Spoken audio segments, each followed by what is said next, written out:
Hello, everyone.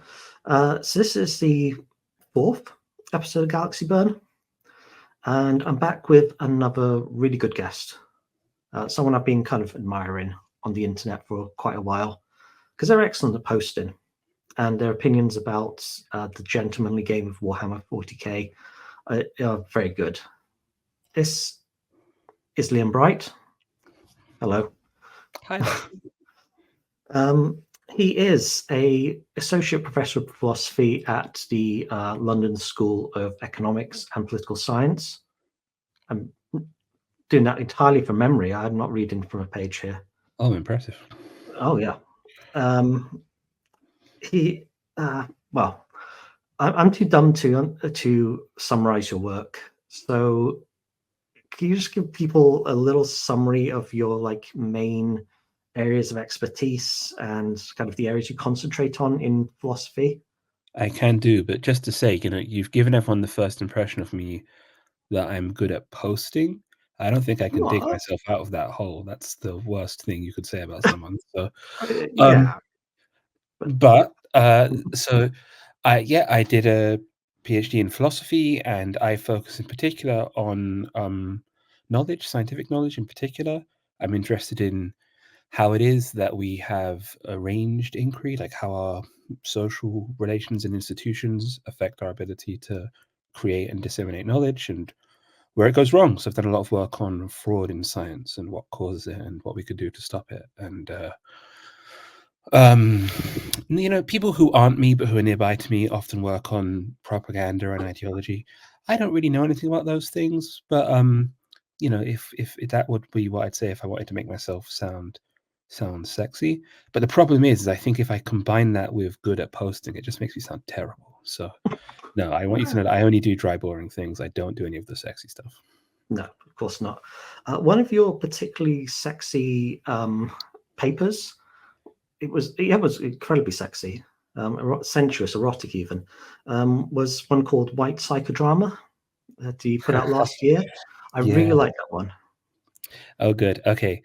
Well, that's interesting. Now, I'm very interested how that one will go down with the audience of Warhammer 40k podcast. Oh, I'm really getting buried here, but okay, yeah. So that one was my one dipping into the world of ideology and whatnot.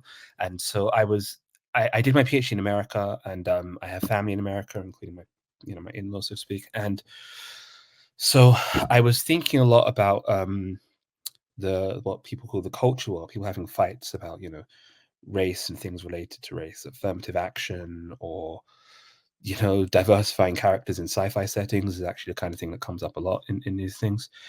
And like what I thought was going on, and it really came to a head when somebody suggested that it didn't happen in the end, but there was some suggestion that we might have to do some kind of training in sensitivity in my school. It just said it didn't end up happening, but and I'd done one of those before in a previous job. I used to work in a prison. I was an accountant in a prison, and you have to do sensitivity training there. And it was such nonsense that I was really opposed to being made to do it at this school. And it's more I was thinking that's for white people. Why should I have to do that? And I got to thinking, why do the white people even have to do it? It seems like a waste of their time too. And I got to think about it, and I came up with this paper. And in that paper, I argue that a lot of the culture war is about sort of trying to manage feelings of guilt that arise when people sort of, then they don't want to be racist or inegalitarian. They think that people should be equal. They look around the world, it's really obviously not equal, and the inequalities track stuff there where bad stuff happened in history. And so there are different strategies for trying to deal with that. One person wants to make a great show of being sorry, another person wants to just not really think about it at all. And the problem is those two strategies really clash with each other, because the people saying sorry are reminding the other people of the issue which they don't want to think about, and the people saying don't think about it are making the people who want to say sorry feel even more guilty. And I thought a lot of the culture was basically that dynamic. And my takeaway from it really was trying to justify, this is a white people thing. It's, I'm not even saying it's not important. It matters to those people how they resolve this. This is an important part of their life. But it's not my problem. It's someone else's.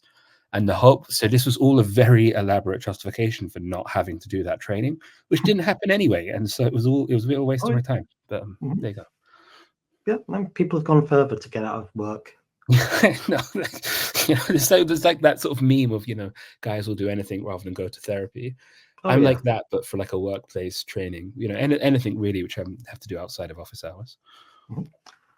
Yeah, I mean, folks at home, read the paper. It's very good. You're hearing the word philosophy paper, you're expecting a certain way of talking. It's very readable. If you can read like a newspaper, you can read this. It's very good. I will say the paper opens by discussing Hegel interpretation, and that is just so misleading as to the paper. It actually is a thing you do not need a education to read. I don't know why. I just decided to I'm gonna write the beginning of this to put anyone off reading, because that way I won't have to talk about it. But look, it didn't work. Here I am, right? So exactly. Yeah, you can't. I'm gonna pretend to understand Hegel to just get through it. He's the guy who said, if you have two opposing sides, they should just compromise. That's Hegel's contribution. Absolutely. I'm about as much of a Hegel scholar as anyone else who would agree with that, and so I'm going to agree with it. Yep, true. Brilliant. Gospel truth. You so heard it here first. Let's move to the entirely apolitical world of Warhammer 40,000. Yeah. The setting that has no politics to it at all. So I asked what you'd like to talk about today, and you chose you gave the best answer like anyone could have possibly given, which is the book The Infinite and the Divine. I know it's a dumb idea to rank books, that's what bad booktubers do, but maybe this is the best Warhammer novel. It's got to be up there. It's got to be top 3 if that's right.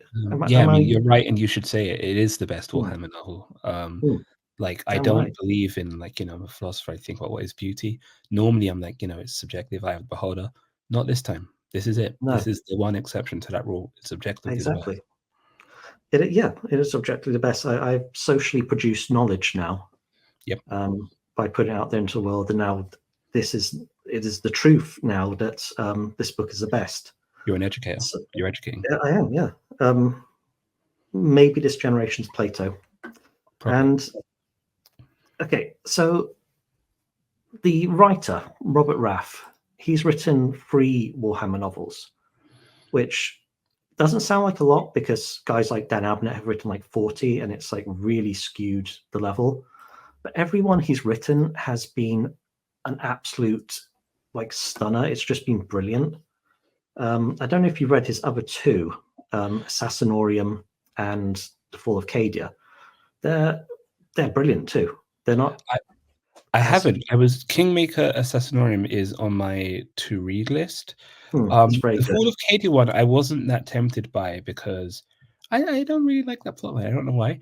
But after reading this book, the opportunity to get more of Trazyn or Trazyn, that in itself is kind of an advert for the Fall of Cadia book. So yeah, I know Fall of Cadia.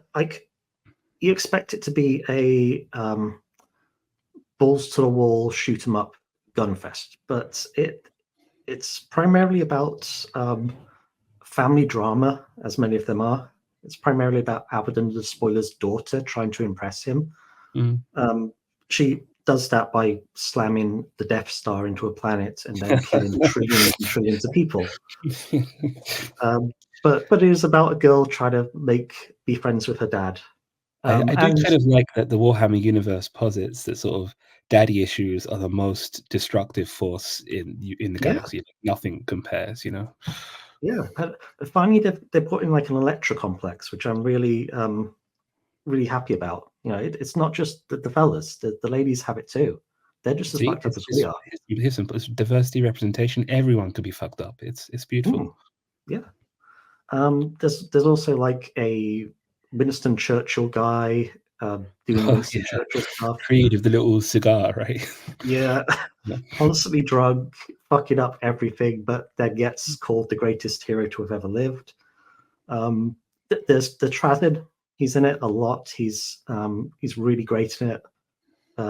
Just flipping out those Tesseract cubes, like they're Pokemon balls. Yeah, the Pokeballs, yeah. Yeah, just summoning up like weird guys to fight for him. Just yeah. Assassinorium Kingmaker is like, what if John Wick had to kill an Evangelion? That's not okay. 3 John Wicks have to all team up to kill an Evangelion. That's not an exaggeration. That's just how it is. It's really good in a, oh my god, I'm seeing this. I'm actually reading a book where this happens kind of way. Yeah. But Infinite and Divine, do you want to just give the folks at home a little bit of the plot and the background, because it doesn't hold your hand with stuff. You got to know a few things before you go in to really Sure thing. get Just this. to check, 2 things. First, people listening to this podcast, should I assume they know sort of basic background of 40K? Yeah, pretty much. And second, are we spoiler-averse or are we not spoiler-averse? Like, studies have shown that people aren't negatively affected by spoilers, but I still think that spoilers are generally not okay. So don't like give away the bit at the end in the big cave, if you know what I mean. Yeah. But otherwise, pretty much like the first 3/4 is safe, I think. I love this. We have like a sort of quasi-scientifically informed policy on spoilers. It's like the Yeah. UK COVID policy. Oh, some fucking politics. But anyway, so the plot of The Infinite and Divine, it follows 2 Necron characters mainly, Trazen the Infinite and oh my gosh, my name is going blank. The Diviner, Orokin the Diviner. Both of them, at least at the start of the book, it covers a very long time span, but both of them have woke up a bit early from the Necrons' big nap and sort of, just going around having to entertain themselves. Trazen has done this by keeping his big sort of British Museum in Space thing, where he goes around stealing stuff and putting it in a big museum that he wants to preserve the past with. And Orokin, on the other hand, is the one guy who saw that the Catan were going to betray them with the biotransference and I think he's looking for a way to reverse it, is his actual motivation. Yeah, he's looking for a way to reverse the biotransference. The issue is that these 2 different life paths lead them to be focusing on the same thing, where there's a MacGuffin of great value, which Trazen would quite like for his museum and Orokin would quite like for his researches. And so now we have a conflict.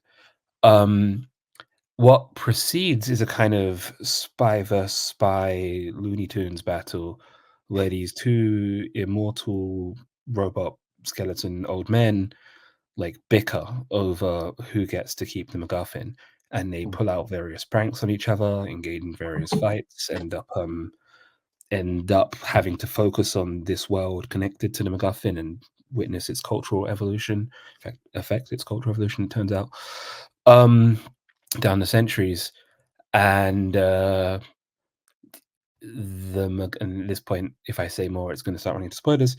The MacGuffin turns out to be quite significant indeed, and so they have to sort of deal with the results of what the MacGuffin actually does once it's properly explained. Oh yeah, it very quickly becomes a non-MacGuffin. So MacGuffin is like defined by, it could be literally anything. Zizek does a whole thing about MacGuffins, but this is it's like 2/3 of the book it's a MacGuffin, and then the last third is really not a MacGuffin. Yeah,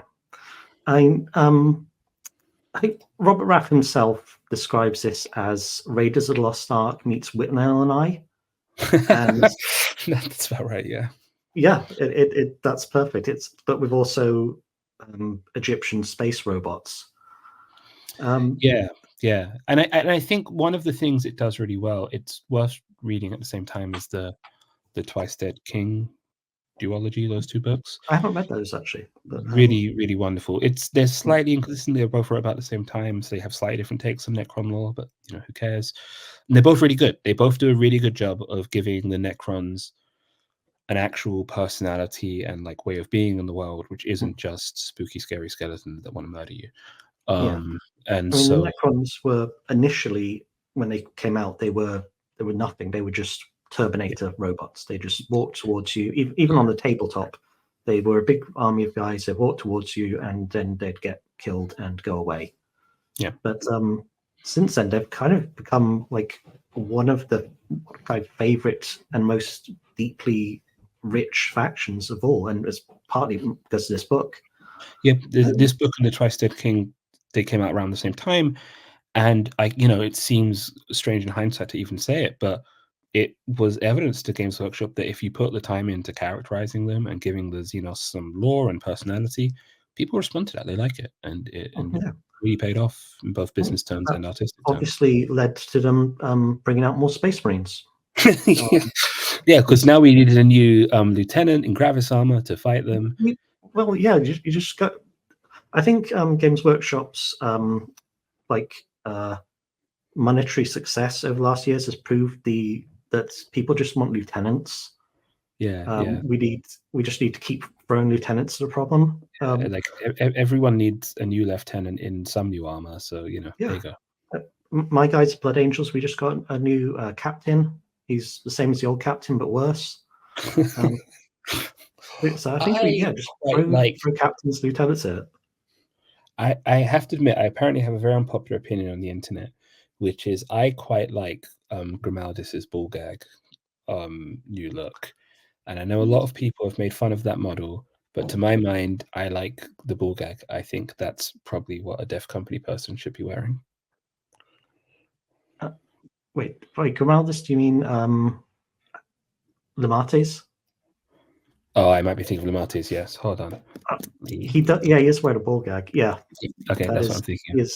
Yep, this Lemates, not Grimaldis. And yeah, he's wearing a ball gag. And I think that strikes me as correct. That is like what oh no, I've lost you. Where are you? Yeah, I think that's what a Def Company leader should wear. It just makes sense to me. I mean, the whole universe we established in the first episode is based on stuff like heavy metal music and the Hellraiser franchise, which are both just weird gay S&M stuff. So giving more characters S&M gear, and he's got basically leather and studs.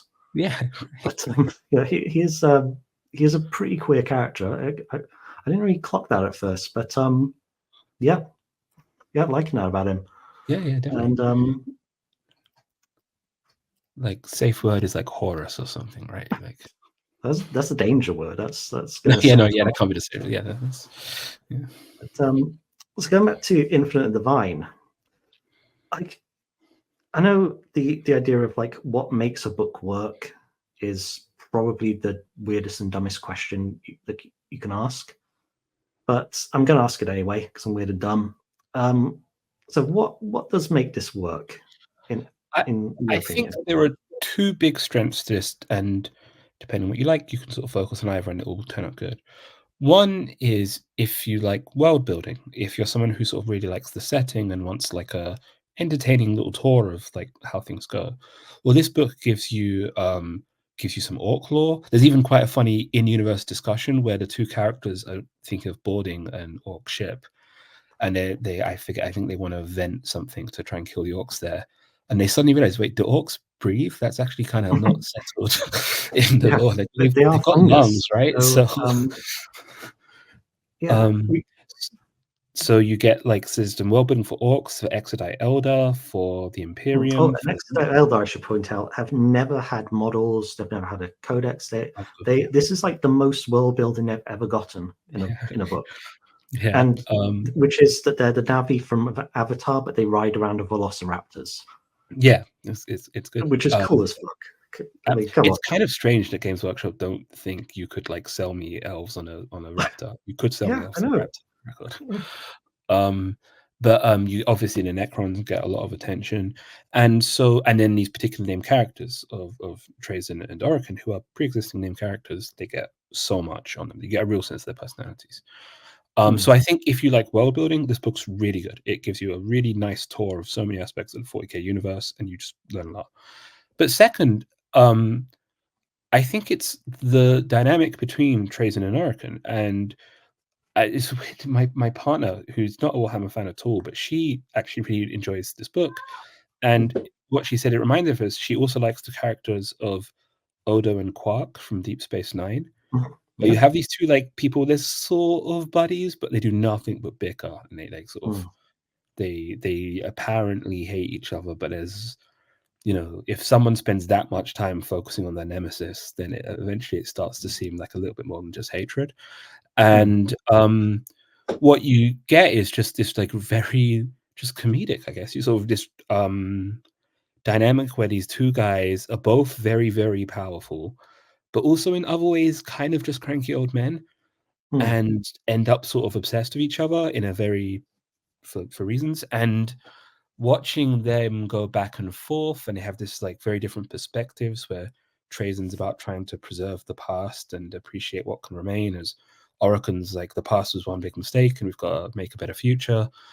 And so watching them sort of their philosophies clash and how they're able to bring things to bear, it's just a lot of fun. It's just really well written. Robert Rath's a good writer. He is. I mean, on the terms of quality of just the prose, he is a very good writer compared to some of the mainline Black Library writers. I mean, Yeah. there's some stinky prose in a few of these books. Let's admit it. Yeah, and I mean, it also this obviously people go back and forth on this, and it's just okay for people to have different tastes. I don't usually, there are exceptions, but I don't usually find written depictions of combat that interesting. Now, there are exceptions. I have thoughts on how to do that well. But with one exception, which I can only assume is because a Games Workshop lawyer broke through Robert Rath's door, put a gun to his head, and made him write a big fight scene. The book is, for the most part, not really focused on, you know, and then the Space Marines bolter roared out big shots. They were very phallic and exploded in the face.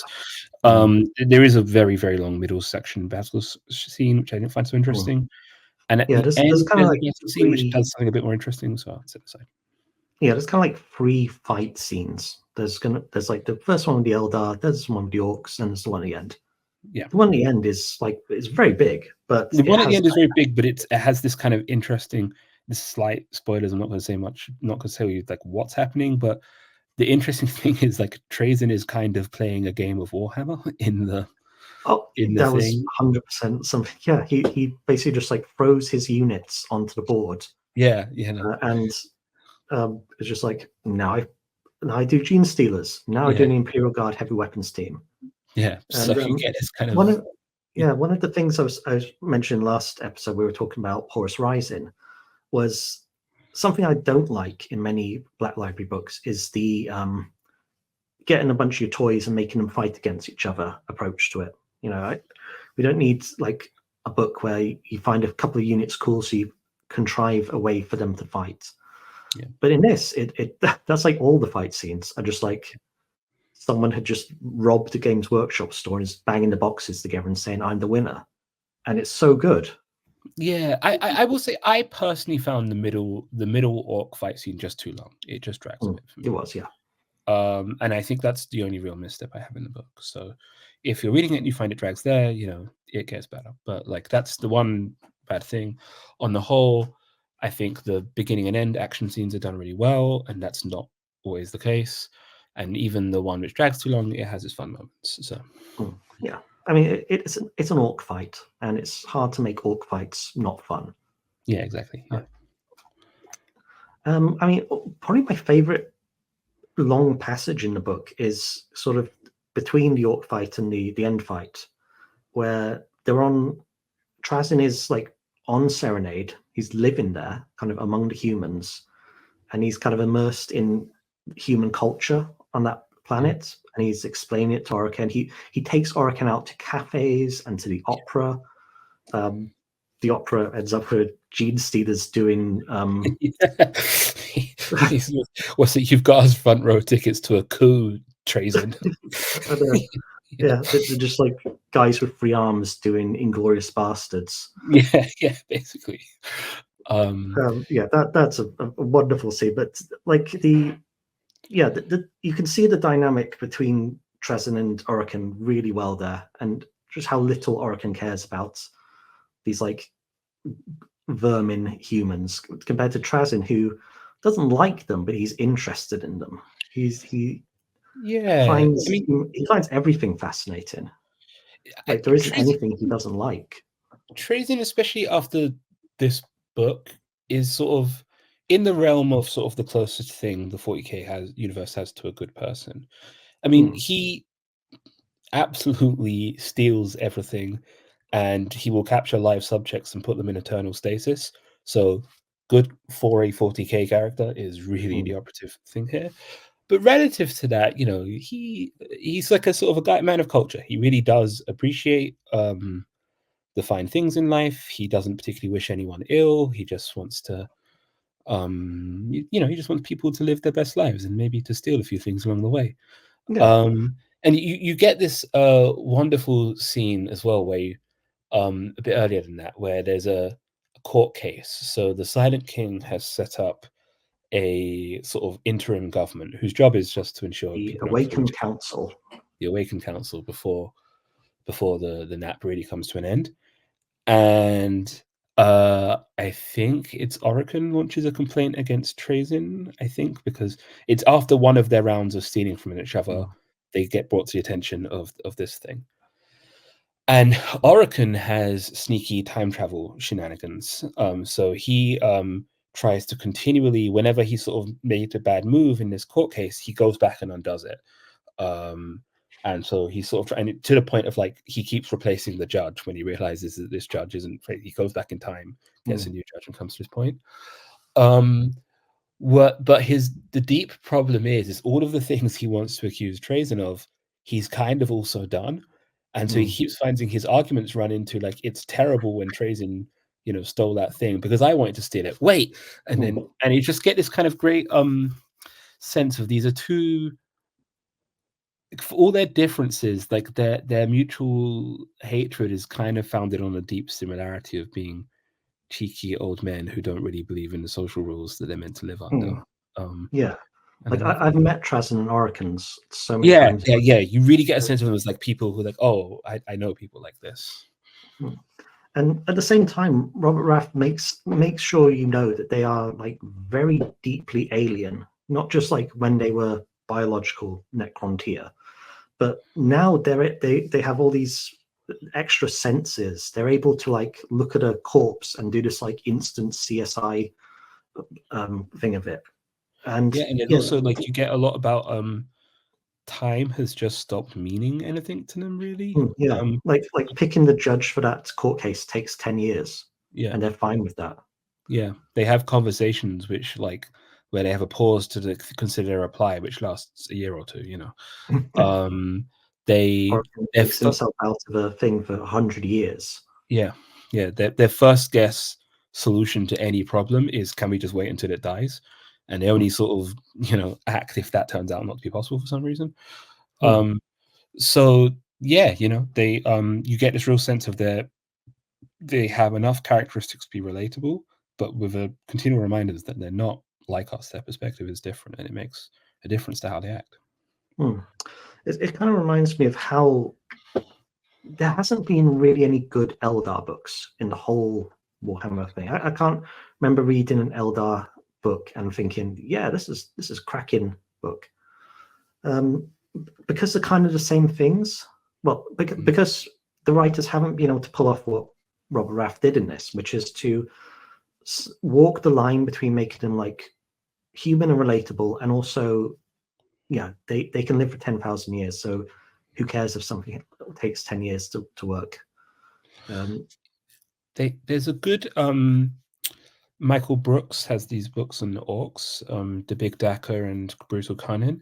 Oh yeah, And I've been meaning to. I kind of go back and forth because I kind of, that kind of humor doesn't often work for me. Maybe he does it good. I've read some of Mike Brooks's books and they are good. I don't know if the like silly orc stuff doesn't always land for me, so I'd be kind of putting them off. But well, what I was gonna say is that in The Big Dacker, the B plot, or maybe the protagonist perspective, the antagonist perspective rather, is this Dark Elder gang leader, and she's working with a rival Dark Elder gang leader, And him and one of the things you get in that is him and her are like, to the reader, really obviously attracted to each other.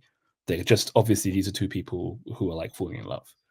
But because she's from Dark Elder Society, she's just like incapable of recognizing that about herself. So you get moments when she'll like catch him stealing a glance, but like, oh, clearly he's plotting to murder me. Better up my guard. Or she finds her heart flutters when their hands brush. She's like, I must be worried about contact poisons. Better get an antidote real quick. And apparently his next book is a Lilith Hesperak's book, which also has a kind of romance plot. I've read it. So I liked, I haven't read that one. So I liked in The Big Daka the kind of portrayal of, it's comedic, but it's sort of like two people who are obviously having relatable emotions, but their culture is so different that they can't really respond to them in the way that we would. What was the Hesperak's book like? Pretty decent. I mean, I wouldn't put it up there with Infinite Robert Rath or Dan Abnett's work, but it was a fight anime. It was and complimentary in brackets around that. Yeah. It was like a series of cool fights, with also like a lesbian love affair thrown in there, which is great. It's a good portrayal of like Drukari society. Oh, okay. We're using the trademark names. Okay, so I meant Drukari. Oh yeah, we don't get sued. Yeah, you got to call them Astartes, not Space Marines. Okay, yeah, good point. But yeah, they are Dark Eldar. Let's be real. I don't call anything an Eldari. Yeah, yeah. All those silly Age of Sigmar words like orcs are now Aurochs. Not happening.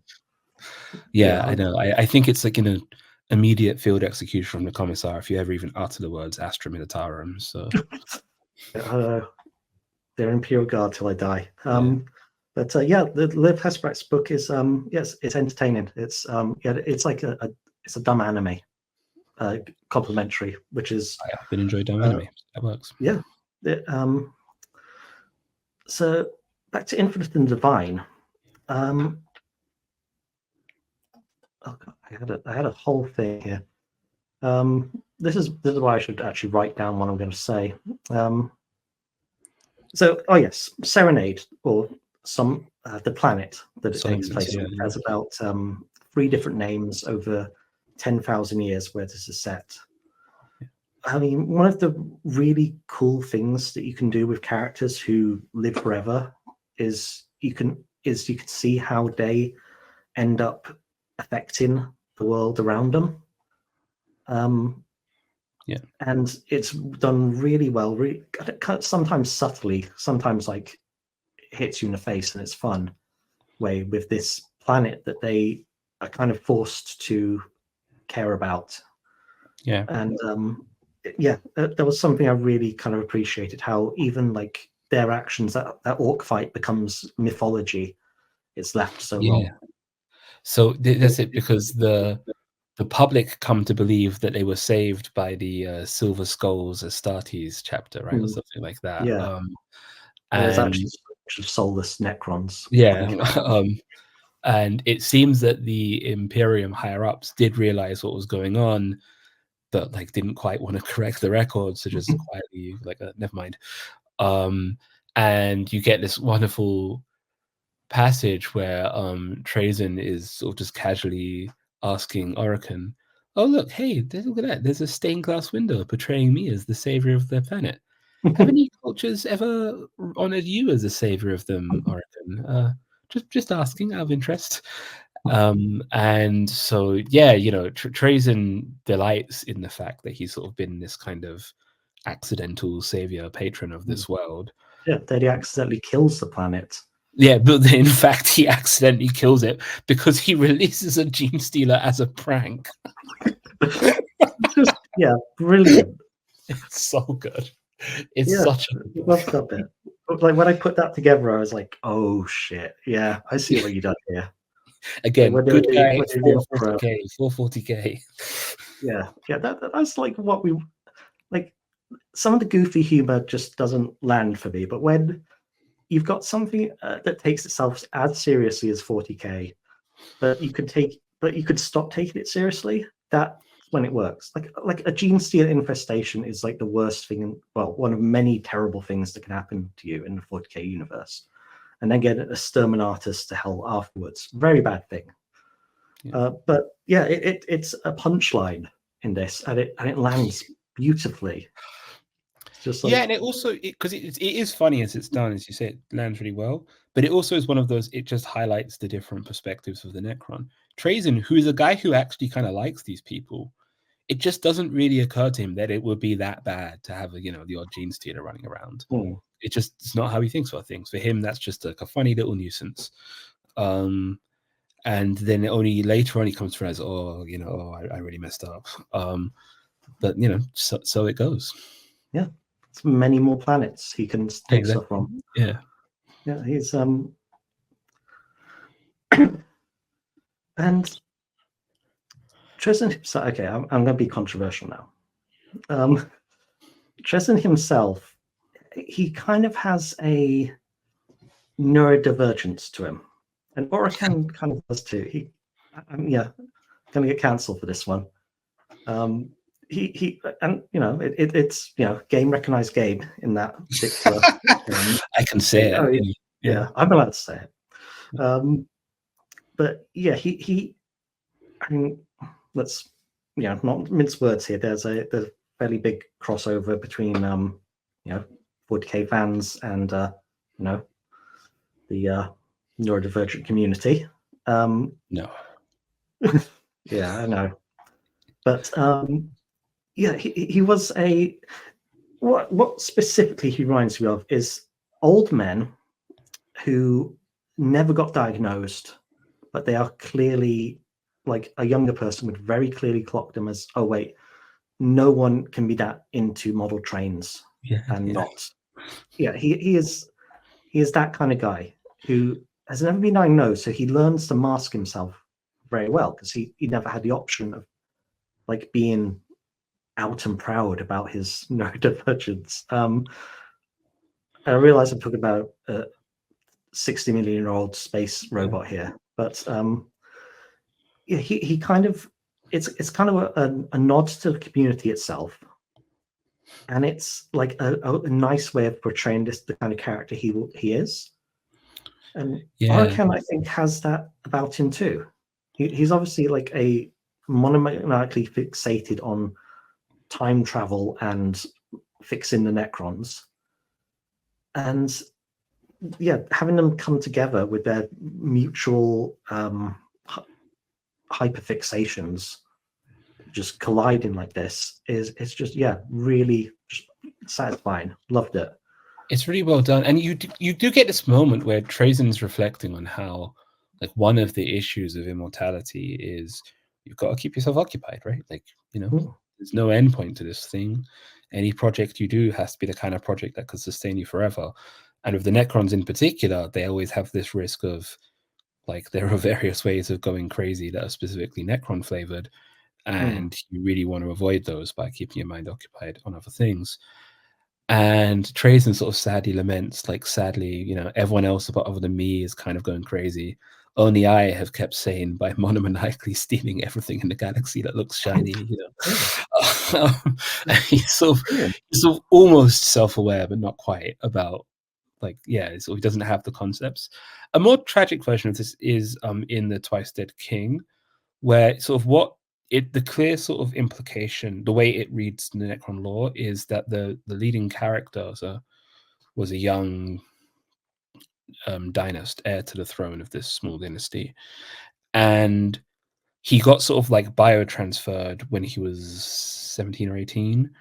And what really has happened is he's kind of got frozen in this point of adolescence where he pretty clearly has some form of manic depression, but his social position, he's been like, he like can't develop. That's it. He's that for eternity now. And B, his social position means he can't seek help.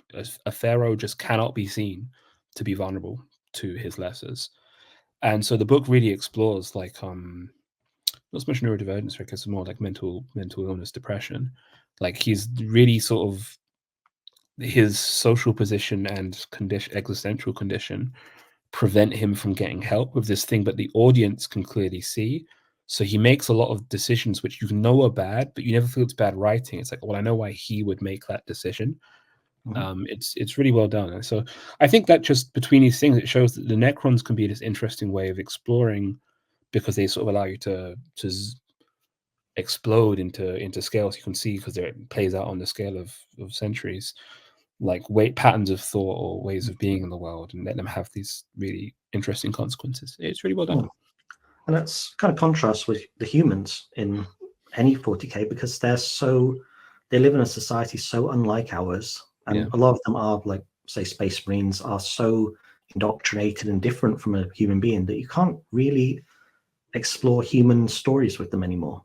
Like, we kind of discussed this on last episode, that the Space Marines in, like, the Horus Heresy books, who had like 90% of the characters and the plot, they're like giant children. They're like 8-year-old boys playing out a game of shooting each other, but it's, kills trillions of people in the process.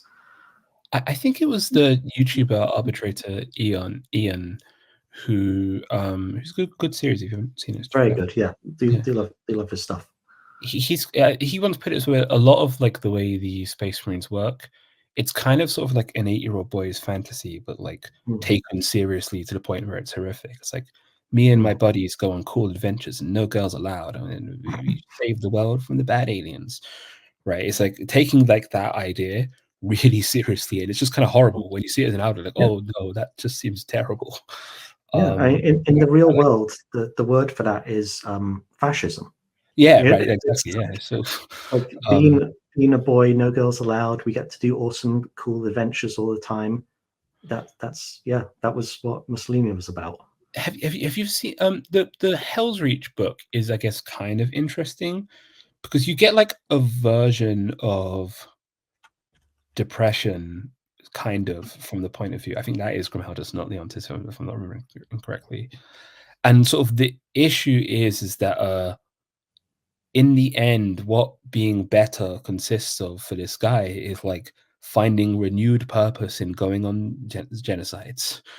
Right? And so, like, it's him trying to, like, find his fire again, and it's always like, oh, it's not only is it depressing to see him be this way, but it's depressing to know that even, like, better for him is actually kind of horrific, seen from the outside. Not kind of, it's just horrible.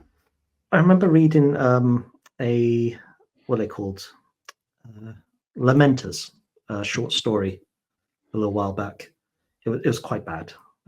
Sorry to whoever wrote it watching, but they're long story short, they're Space Marines with serious depression. They suffer from, like, deep sadness, and trying to do that in the context of also, we've got to fight the Tyranids and so on.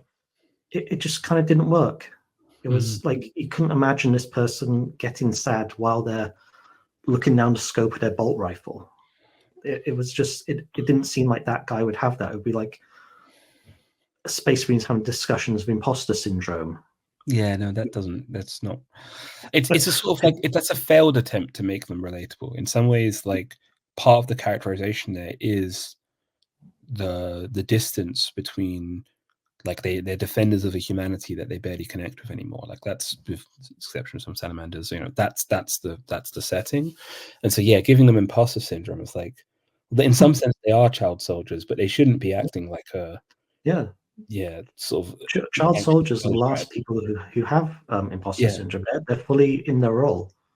It's people who are actually what they are imposter in, who believe that they have imposter syndrome. They have the time and the cultural space to think about those things, whereas Space Marines and literal child soldiers just aren't thinking about that stuff. I mean, the one interesting contrast, I think, with the Infinite and the Divine, because it's not comedic, but I think it has some of, like, human side equivalent. Have you read any of the Warhammer crime books? I haven't, no. I don't know why, because I like my crime novels, like my spy thrillers, but no. For some reason, haven't picked up the Warhammer. I'm trying to read the Horus Heresy, so it'll be like the mid-2030s before I can get around to read anything new. Yeah, fair enough. Like, but you get there. They sort of it's all set on one planet, Electo, which is a sort of civilized world on the way to becoming a hive planet, but not quite there yet. And it's amplified to the point of absurdity because it's the 40k universe. But in many ways, it's like sort of their problems are recognizable. They've got inequality, gang violence at the lower end of the social scale. People are very poor. The politicians are all kind of corrupt and self-serving. But it's not sort of hell on earth or hell on a different planet. It's just a place with some people living recognizable lives. And that setting, therefore, like where you get characters who like don't even believe Xenos exists. They're like, yeah, I've heard the sailor stories, whatever. And that setting allows them to do more exploring just like normal humans and their relationship to this world and this setting. And it can be pretty good. And so sort of oddly, sort of the Necron characters can have these things while still interacting with the sort of mainstream Warhammer setting of like all the big like the factions and big whatnot. cosmic level stuff. Yeah, because they are operating at power levels, so to speak, where like they can be normal and that just be a background feature of their day job. But for the humans to have that, you need to like totally remove them. You just need like they're not dealing with the Tyranid invasion or whatever, because if they were, they wouldn't have time for this nonsense.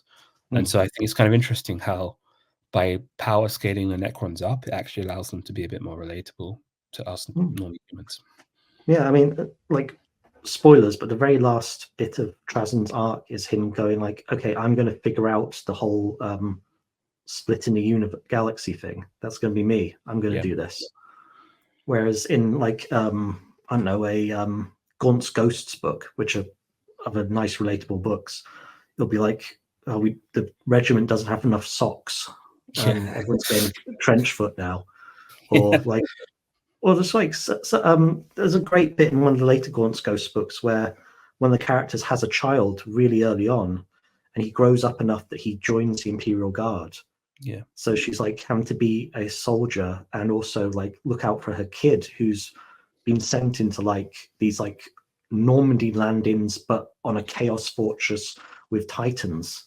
Yeah. And it's like, yeah, it's really brilliant what he does there. And yeah, I think the relatable 40k that I've read are the Gaunt's Ghosts ones, and they deal with a lot of like the big scale cosmic stuff around chaos and things, but it's through a bunch of squaddies. Yeah, like, I mean, I find the Gaunt's because that's the focus very much like squaddy level, a little bit of from command, but the command is always so unreasonable. Just let Gaunt do things. But I will say, I think that, and Abnett acknowledges this in the books, but those are meant to be the sharp books in space, and I like sharp books too, so good stuff. But Sharp is ambitious, but a basically heroic character. And I think it does run into trouble where you just have to have scenes where Gaunt just kind of almost turns to camera, so to speak, and explains, I'm aware of the role the commissar is meant to play, but I think it's really stupid, so I don't do that. And it's because sort of like, really, he like shouldn't be this way, right? He's kind of too heroic and normal. And just sort of have him say, I'm different. I understand these rules. I just think they're dumb. And it's sort of, so it's a point where I feel the setting pushes back a little bit against what it is Abnett wants to do. As it turns out, Abnett's a really good writer, so he kind of carries me with it anyway, so it was fine. But I had that worry, at least initially. Yeah, I think my theory is Dan Abnett has written so many good 40k books that he kind of has a lot more leeway than a lot of other writers. I think like the editorial guys would step in and say, a commissar will just shoot you in the back for being a coward. Yeah. And Gaunt is a bit too nice. He like lets his squad mates like joke around with him. Yeah. He wouldn't be that guy. Like maybe if you made it again, he would be just a regular guard officer. But yeah. Otherwise, that's probably my favorite series in there by a long shot, because it does balance the line, which in the same way as Infinite Divine does, between crazy cosmic out there stuff and regular guys wondering about like their love lives, not enough socks, that kind of thing.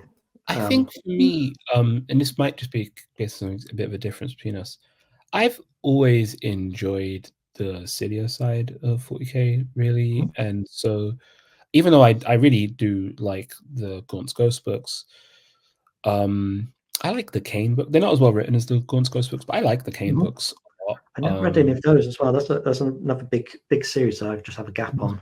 They're worth reading. The issue with them is the reason they're not as well written is they get more samey. They're quite samey. Like once you've read, I think 3, you've read the 3 Kane plot lines, and then everyone's going to be an iteration of one of those 3 Kane plot lines. But you know, whatever. I like it. And the Gaunt's Ghost books, I think, on a literary level are a bit better.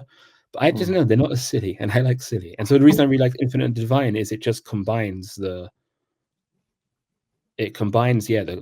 cosmic scale world building with like these 2 silly old men who should probably just, you know, have a cup of tea and to talk it out, but they can't. They're incapable of being like that. So yeah. I mean, to go back to the start of the episode, is this the best Warhammer book? I think so. I mean, you know, jokes aside, I do think so. There are other ones I think are really good. For me, the main contender would actually be very different end of the seriousness scale. It would be Valdor, Birth of the Imperium, which is a much more dark and introspective book than this one. Or maybe I forget what Traitor General, what the Gaunt's Ghost book, which I thought was really good. So there are other ones. Sorry, no, finish. Sorry, go on. Oh well, just to say, like, while there are other books I really enjoy, I think nothing else for me, and the Twice Dead King books as well, but nothing else for me managed to keep me invested in the plot, the world building, and the characters in their specific emotional journey all at once. Like, you know, I often find in some of the Gaunt's Ghost books, for instance, even where I like them, like I ultimately, you know, I don't really care about what happens to Planet Beta 7. Like maybe the Crusade gets pushed back a few years. Like, who cares? I care a lot about the characters and their interactions, so I'm still interested. Or in say the Hell's Reach book, which again is very good, but like I know roughly what the War of Armageddon is. This isn't doing any world building, which you know, it's not doing anything new for me. That's fine. It's just a background setting. This is the one which for me hits on all of the things I enjoy from a Warhammer book. So yeah, same. Yeah, I mean, for me, the only contender is surprisingly a Dan Abnett book, which is Titanicus, which is set in the same. It got voted the best for Black Library book by like Games Workshop. It is very, very good, and part of the reason is it departs from like the single focus on a character and just tells like multiple tiny little stories about the entire war. So you get like a Titan Princeps's point of view, an Imperial Guard auxiliary who's been called in because literally everyone else is dead. Or just like an old man in a shop in like a toy store who builds little Titan toys and sells them, and he becomes rich because everyone wants to buy a little Titan because Titans are so cool. That one. That man was James Workshop, you know. Basically, yeah. They should do a sequel where he starts launching new versions of his Titan toys that just so to get people to give him more money. You convert Planet Nottingham just as one big factory.